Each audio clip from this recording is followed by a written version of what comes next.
Well, friends, very good morning, all of you. I'm JP Malik before you. Welcome to Success Mantra.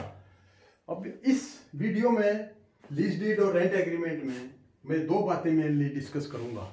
Number एक कि ये जो rent agreement 11 महीने का ही क्यों होता है, तो इसमें मैं कहना चाहता हूं लीज एग्रीमेंट 11 या रेंट एग्रीमेंट 11 महीने का ही नहीं, ये 11 महीने से भी ज़्यादा का होता है। तो फर्क क्या है, 11 महीने का क्यों कराते हैं? सिर्फ नोटराइज करा के और रजिस्ट्री चार्जेस ना पे खर्चा बचे, इसलिए रजिस्ट्री चार्जेस का खर्चा लगता है। क्योंकि लॉ के अंदर 11 महीने तक या 12 महीने से कम अगर आप एग्रीमेंट करते हैं तो आपका रजिस्ट्रेशन कराने की ज़रूरत नहीं है। लेकिन अगर आप 12 महीने या 12 महीने से ऊपर का कोई रेंट एग्रीमेंट करते हैं और उसका रजिस्ट्रेशन नहीं कराया जाता है तो वो आपका जो रेंट एग्रीमेंट डीड या डॉक्यूमेंट है वो illegal in the I of law illegal माना जाता है। इसीलिए 11 महीने का इसीलिए कराते हैं कि खर्चा बचे, रजिस्ट्रेशन चार्जेस ना देना पड़े।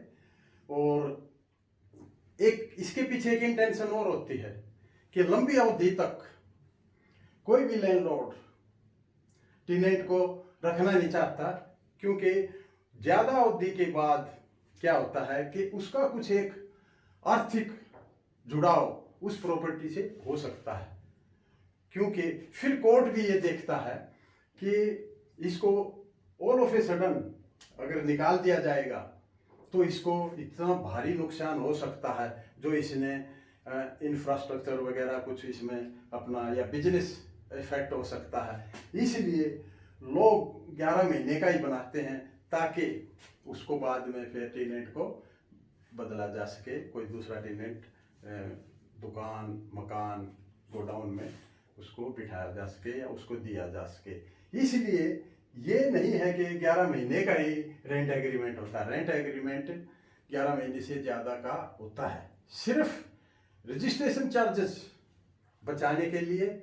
और लैंडलॉर्ड की एक थिंकिंग है कि मैं 11 महीने का ही बनाऊंगा क्योंकि उसके बाद में उसको चेंज करना चाहता हूं ताकि कल को कोई वो ऐसी कब्जे की बात प्रॉपर्टी पे ना सोचे। तो एक तो ये था। दूसरा, क्या किराएदार 20 वर्ष के बाद मालिक हो सकता है? किराएदार एज पर लॉ, देखिए अकोमोडेशन कॉन्ट्रैक्ट एक्ट है, टेनेंसी एक्ट है, तो आजकल ये लैंडलॉर्ड के फेवर में जा रहा है, फैसले आए हैं। तो कोई भी किराएदार का स्टेटस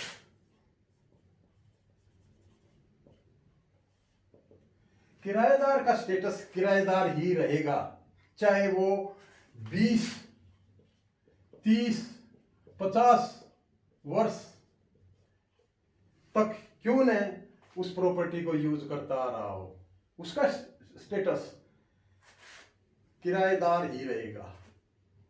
ये गवर्नमेंट किस लिए किया है कि ताकि लोगों को, आजकल देखिए सबको मकान नहीं हो पा रहे हैं, तो लोग 27% अर्बन एरिया में लोग जो है किराए में की दुकानें या मकान या गोदाम को किराए पर लेके यूज़ कर रहे हैं, ताकि लैंडलॉर्ड को ये डर ना रहे कि मेरी प्रॉपर्टी पर कभी कब्जा ना हो जाए और उसको ये ना हो कि मेरे को किराए पे ही ना मिले।